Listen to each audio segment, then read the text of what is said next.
Hello दोस्तों, welcome to E education channel.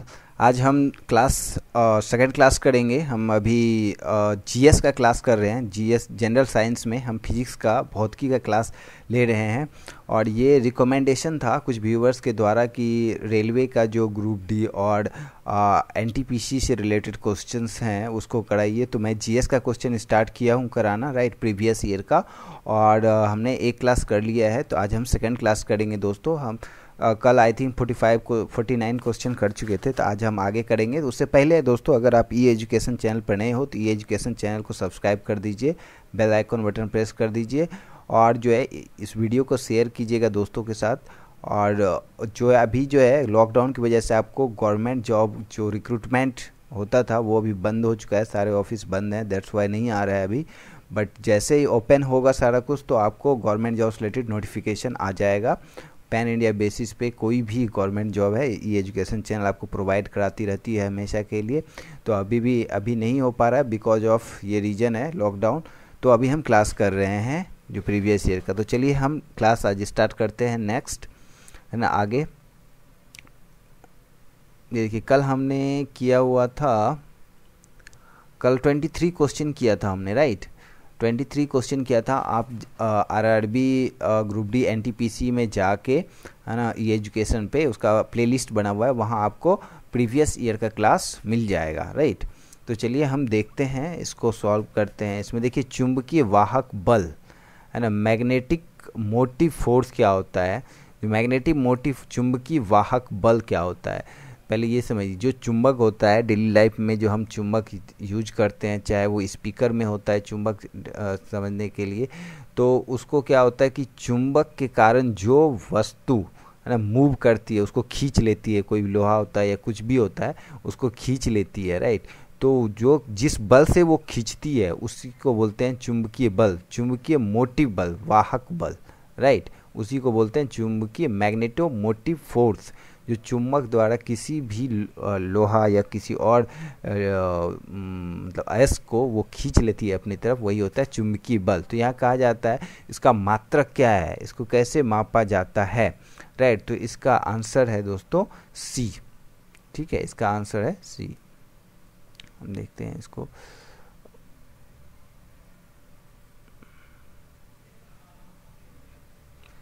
इसका answer है वेबर। वायुमंडलीय आर्द्रता द्वारा डैश द्वारा मापी जाती है। वायुमंडलीय आर्द्रता क्या होता है दोस्तों, जो हमारा वातावरण में आर्द्रता होता है ना, थोड़ा घुमस टाइप का, मॉइस्चर ज़्यादा होता है, पूरा बॉडी सब एक तरह से खुजलाने लगता है, तो ये शुष्क होता है, ना गर्मी होता है ना ठंडी होता है, एक अलग तरह का मॉइस्चर इन्वायरमेंट में होता है। तो उसी को बोलते हैं वायु मंडलीय आर्द्रता डैश द्वारा मापी जाती है। तो इसका आंसर है हाइड्रोमीटर द्वारा मापी जाती है, हाइड्रोमीटर द्वारा मापी जाती है, राइट। अब ये कह रहा है स्वच्छ रातें, स्वच्छ रातें मतलब क्या, वो आसमान में थोड़ा सा भी कुछ बादल नहीं, एकदम पूरा क्लियर बादल, मतलब आकाश हो, पूरा दिन दिखता चमकती रातें, एकदम साफ बादल रातें हो।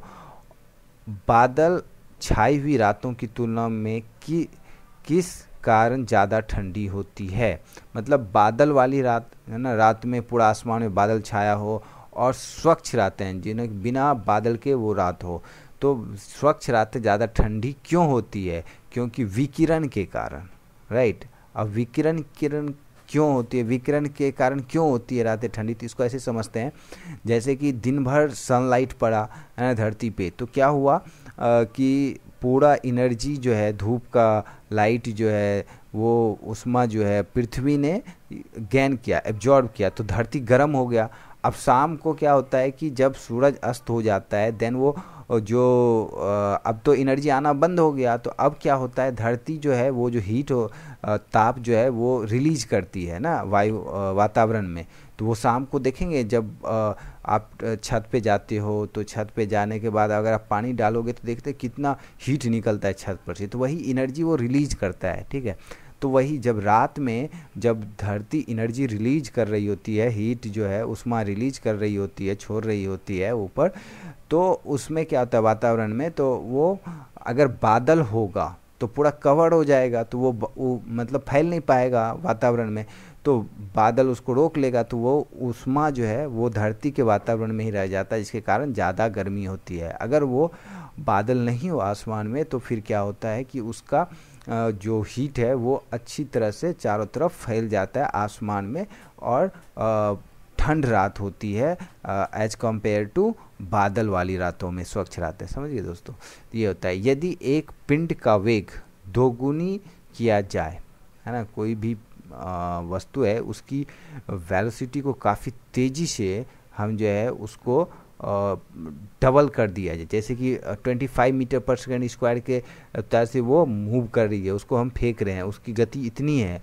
तो अगर दोगुना कर दिया जाए तो पूछ रहा है तो उसकी ऊर्जा, उसकी गति ऊर्जा दोगुनी हो जाएगी, स्थितिज ऊर्जा दोगुनी हो जाएगी, उसका संवेग दोगुना हो जाएगा। तो संवेग दोगुना हो जाएगा। अब क्यों होगा ये दोस्तों संवेग दोगुना? क्योंकि हम अगर किसी वस्तु को फेंकते हैं तो उस स्पीड से वो जाता है ना, तो उस स्पीड के साथ उसमें मूवमेंट भी होता है, वस्तु घूमती भी हुई जाती है। तो इसलिए घूमना क्या होता है, एक मूवमेंटम, है ना, उसमें एक मूव होता है ना, एक टाइम के साथ वो घूमता है, तो उसको बोलते हैं मोमेंटम। तो उसके संवेग दोगुना हो जाएगा, राइट। जिस रफ्तार से घूम रही थी, अगर उसका स्पीड जो है वेग बढ़ा देते हैं, वेलोसिटी बढ़ा देते हैं, तो उसका संवेग भी दोगुना हो जाएगा। सर्दी में कपड़े हमें गर्म रखते हैं क्योंकि वो डैश होता है, क्योंकि वे ताप देते हैं। ऐसा नहीं है ताप नहीं देता, ताप विकिरण नहीं करता, ये भी नहीं होगा। हवा को शरीर के संपर्क में नहीं आने देता, हवा को शरीर के संपर्क में नहीं आने देता, ये भी नहीं होगा, क्योंकि जब हम तेज हवा आती है तो शरीर की बॉडी में तो स्पर्श करती है, तो ये भी नहीं होगा। तो ये है शरीर से ताप को निकलने नहीं देता। जो हमारा बॉडी का टेम्परेचर है, इनर टेम्परेचर, जो इंसान का नॉर्मल टेम्परेचर कितना होता है, 98.6 डिग्री सेल्सियस के आसपास होता है, जो कि 37 डिग्री सेल्सियस होता है, और 98.6 डिग्री फ़ारेनहाइट होता है। ठीक है, ये याद रखिए, ये दोस्तों पूछा जाता है कि मानव का टेम्परेचर जो है, मानव शरीर का टेम्परेचर कितना होता है, तो डिग्री सेल्सियस में 37 डिग्री सेल्सियस, फ़ारेनहाइट में 98.6 होता है। ठीक है, किसी चुंबक अस्थाई चुंबक किससे बनाया जाता है, तो अस्थाई चुंबक कोबाल्ट से बनाया जाता है, राइट। अब नेक्स्ट देखते हैं, इसमें संवेग की वही इकाई है जो आवेश की है। ठीक है, एक फरमी में कितने मीटर होते हैं, 10.-15 मीटर होते हैं, राइट। कथन छांटिए, सही कथन छांटिए। चाल व वेग दोनों में दिशा व परिमाण होते हैं, गलत, क्योंकि वेग जो है चाल में वो क्या बोलते हैं, दिशा नहीं होती, किसी भी चाल में वो जा सकता है। वेग में एक टाइम एंड डायरेक्शन दोनों होता है। तो ये एक बोलते हैं सदिश राशि और अदिश राशि, ये सदिश राशि है, ये अदिश राशि है, इसलिए चाल अदिश राशि है, वेग सदिश राशि। चाल में केवल परिणाम व वेग में परिणाम व दिशा दोनों होता है। तो ये भी, ये देखिए इसमें क्या बोल रहा है, चाल में केवल परिमाण और वेग में परिमाण और दिशा दोनों होता है। परिमाण मतलब एक डायरेक्शन, एंड उसकी जो वेलोसिटी है, एक गति जो है, टाइम एंड डायरेक्शन दोनों होता है। चाल में सिर्फ परिमाण होता है। ठीक है, इसमें टाइम से रिलेटेड नहीं होता है, चाल में टाइम नहीं होता है। तो ये सही कथन है। चाल धनात्मक, ऋणात्मक व शून्य कुछ भी हो सकता है। चाल धनात्मक, ऋणात्मक और शून्य कैसे हो सकता है? चाल मतलब चाल है, स्पीड है तो कुछ तो स्पीड होगी, तो शून्य हो ही नहीं सकता। वेग का परिमाण को चाल कहते हैं, नहीं। ध्वन्विक ऑकोस्टिक्स का अध्ययन, डैश का ऑकोस्टिक से किसका अध्ययन होता है? ध्वनि का अध्ययन होता है। धान्विक में ध्वनि का अध्ययन होता है। ठीक है, जब कोई वस्तु स्वतंत्र रूप से पृथ्वी के गुरुत्वाकर्षण के कारण नीचे गिरती है तो उसका त्वरण कितना होता है, उसका वेग कितना होता है? तो 9.8 मीटर पर सेंटीमीटर स्क्वायर होता है। ठीक है, जबकि घर्षण जो है 0 हो। बट ये हमेशा यही कंसिडर किया जाता है, ठीक है, पृथ्वी गुरुत्वाकर्षण। बैरोमीटर यंत्र से वायुमंडलीय डैश मापा जाता है, वायुमंडलीय दबाव मापा जाता है, दबाव, प्रेशर। बैरोमीटर हमेशा प्रेशर मापा जाता है, ठीक है। दबाव डैश को पारसेक इकाई में मापा जाता है, अंतरिक्ष की दूरी को पारसेक में, अंतरिक्ष की दूरी को पारसेक में मापा जाता है, अंतरिक्ष की दूरी को पारसेक में मापा जाता है। किसी पिंड के विरामावस्था में रहने पर इसमें निहित क्या है, किसी पिंड के विरामावस्था में रहने पर इसमें क्या निहित हो सकता है, गति, संवेग, वेग, ऊर्जा। तो डेफिनेटली इसमें जो है ऊर्जा है, ऊर्जा निहित रह सकता है। अगर कोई वस्तु है उसको हम रख दिए, उसकी मतलब जो गति, उसमें गति क्या है, स्टेबल है, उसमें कोई गति नहीं। वेग, वेग क्या होता है, मतलब जिस रफ्तार से, एक स्पीड का स्पीड, वो तो उसमें कोई स्पीड नहीं है। संवेग वो नहीं है, त्वरण उसमें कुछ नहीं है। ऊर्जा उसमें जो एनर्जी है तो वो तो हमेशा ही रहेगी, तो इसलिए यही होगा। किसी भी व्यक्ति की आंखें काली, भूरी अथवा नीली रंग की हो सकती है, तो इसका कारण क्या है, इसकी उपस्थिति, रंजक में उपस्थिति क्या निर्भर करता है, तो उसके रंजक में, आँख के रंजक में मतलब क्यों होता है, किसके रीजन से होता है, आइरिस के रीजन पे। आँख में एक लिक्विड, एक जो है तरल पदार्थ होता है आइरिस, उस पे डिपेंड करता है कि आपकी आंखें काली होगी, भूरी होगी और नीली होगी, ठीक है। एक परिशुद्ध घड़ी है ना, एक परिशुद्ध घड़ी 3 बजे का समय प्रदर्शित कर रही है, तो घंटे की सुई 3 बज रहा है, ठीक है, तो छोटी सुई 3 पे होगा और मिनट वाली सुई 12 पे होगी। तो घंटे की सुई 135 डिग्री घूमने के बाद समय क्या होगा, ठीक है। तो जैसे कि यहाँ पे सपोज कीजिए ये एक सही नहीं बन पाया, इसको बनाते हैं।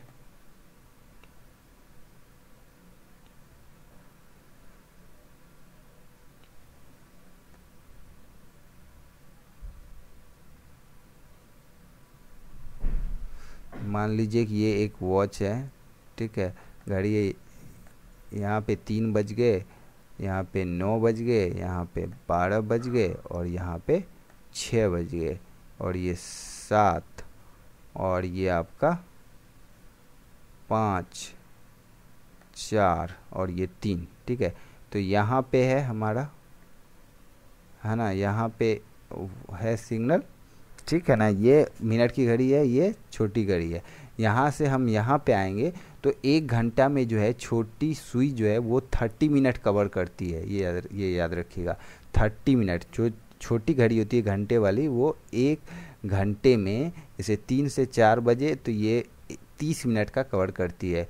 तो फिर 3 से 30, ये 4 से 5 जाएगी तो 60, 5 से 6 जाएगी तो 90, 90 से यहाँ से 6 से 7 जाएगी तो कितना होगा, 120, और 120 से 120 तो 7 बज गया यहाँ पे, और यहाँ 135 बोल रहा है तो 15 आधा, तो यहाँ 7:30 बजेगा, तो ये हो गया आंसर, ठीक है। तो ये ध्यान में रखना है कि 1 घंटे में छोटी जो सुई है वो 30 मिनट 30 डिग्री कवर करती है, ठीक है।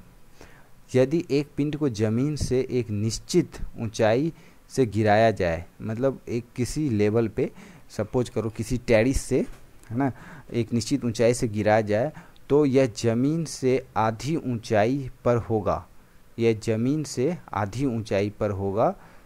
केवल गति ऊर्जा होगी, केवल स्थितिज ऊर्जा होगी, केवल गति ऊर्जा ही होगी उसमें, और कुछ नहीं स्टेबिलिटी, क्योंकि बीच में है तो वो इस गति, उसी गति से नीचे गिर रहा है ना, तो उस टाइम जब मिडिल में होगा, सपोज करो कि 200 फीट ऊपर से गिराया गया और धरती से 200 फीट के ऊंचाई पे हम हैं, और 200 फीट की ऊंचाई से उसको गिराया जा रहा है, जब वो वस्तु 100 फीट की ऊंचाई पे आ गया है धरती की तरफ, तो उस 100 फीट की ऊंचाई पर उसमें कौन सी गति होगी, एक गति ऊर्जा ही होगी और कुछ नहीं होगी, राइट।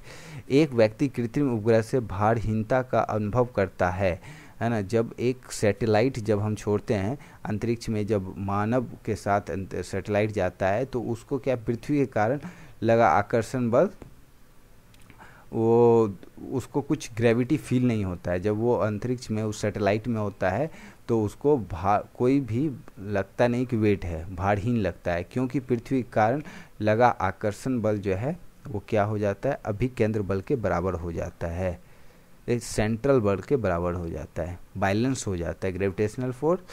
और जो है आपका सैटेलाइट जो मूव कर रहा है अंतरिक्ष में उसके बराबर हो जाता है, इसलिए वो भारहीन महसूस करता है, बट उसका होता है वेट।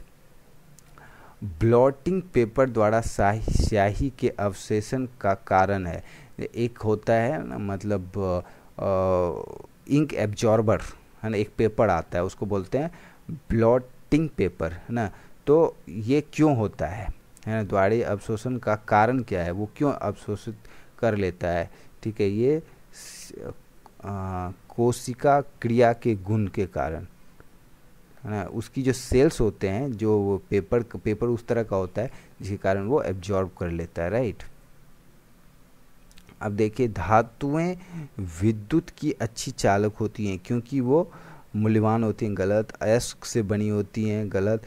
वे मुक्त इलेक्ट्रॉन, जब भी कोई अयस्क होता है, धातु होता है ना, वो आपने पढ़ा होगा रदरफोर्ड सिद्धांत, जिसमें कि एटम्स होते हैं उसके अंदर है ना, वो मूव करता रहता है, प्लस माइनस, माइनस इलेक्ट्रॉन वाला होता है, प्लस प्रोटॉन वाला होता है, वो कंटिन्यूसली मूव करते रहता है। फ्री मोमेंटम होता है इलेक्ट्रॉन का, जिसके कारण जो है हीट या इलेक्ट्रिसिटी, उष्मा या करंट उसमें फ्लो करते रहता है। तो यही रीजन है, वो मुक्त इलेक्ट्रॉन का, जो इलेक्ट्रॉन होता है किसी भी वस्तु में वो फ्री मोमेंटम होता है, चाहे वो हवा हो, चाहे वो आपका पानी हो या कोई ठोस पदार्थ हो। 3 स्टेट होती हैं किसी भी चीज़ का, द्रव्य, हवा एंड आपका ठोस, ये तीनों में फ्री मोमेंटम होता है इलेक्ट्रॉन का, ठीक है। और इलेक्ट्रॉन के कारण ही एक दूसरे को हम सुन पाते हैं।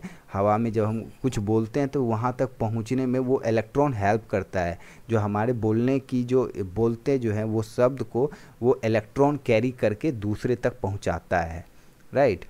तो सेम कंडीशन आपको पानी के साथ होता है, ठीक है, सेम कंडीशन आपको इलेक्ट्रॉन के साथ होता है, ठीक है। परिशोधन, जैसे कि इसमें आप बोलोगे प्लास्टिक को अगर हीट करते हैं तो वो क्यों नहीं होता है, क्योंकि उसमें मोमेंटम, इलेक्ट्रॉन मोमेंटम काफ़ी कम होता है। अगर उसी को इतना हीट कर दो जो उसका इलेक्ट्रॉन मोमेंटम काफ़ी ज़्यादा हो जाएगा, देन वो जो है फ्लो करने लगेगा, और ठीक है, तो ऐसे होता है। परिशोधन का उपयोग होता है, परिशोधन का उपयोग होता है। तो दृष्ट धारा को प्रत्यावर्ती धारा में परिवर्तन करने के लिए प्रत्यावर्ती धारा को दृष्ट धारा, परिशोधन का प्रयोग होता है। प्रत्यावर्ती जो विपरीत धारा को सीधी धारा में परिवर्तित करने के लिए किया जाता है, राइट। वायु में ध्वनि तरंगें है ना, वायु में ध्वनि तरंगें अनुलंब होती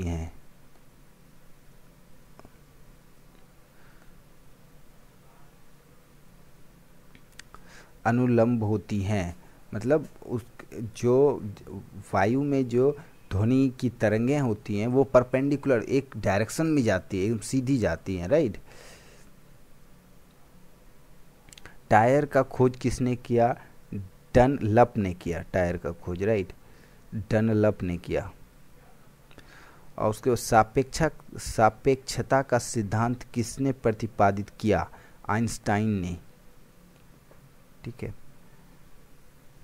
कड़ाके की ठंड पड़ने पर झील की ऊपरी सतह जम जाती है ना। जब आप देखोगे वहाँ पे कश्मीर में झील जो है वो मोस्टली वहीं का फेमस है। बहुत जगह झील होते हैं जो अपर सरफेस होता है, ऊपर का जो लेवल होता है पानी का वो जम जाता है, लेकिन उसके अंदर में पानी ही रहता है। या स्विमिंग पूल में आपने काफ़ी सारे वीडियो भी देखा होगा, स्विमिंग का ऊपर वाला लेवल जम जाता है, अंदर पानी रहता है। क्यों? चमत्कार होता है? ऐसा कुछ नहीं। 4 डिग्री से पानी का अधिकतम ये भी नहीं है।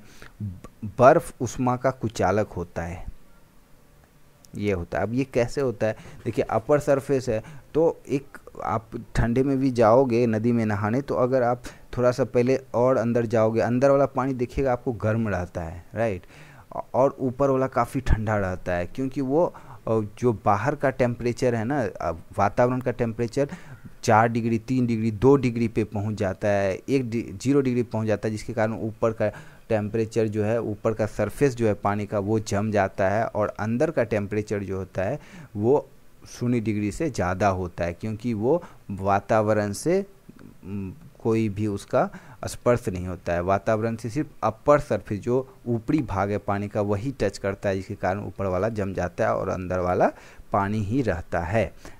डायनेमो एक युक्ति है जो कि परिवर्तन करता है ना, यांत्रिक ऊर्जा सौर ऊर्जा से नहीं, यांत्रिक ऊर्जा, चुंबकीय ऊर्जा, उपयुक्त यांत्रिक ऊर्जा। यांत्रिक क्या होता है? मैकेनिकल एनर्जी से इलेक्ट्रिकल एनर्जी।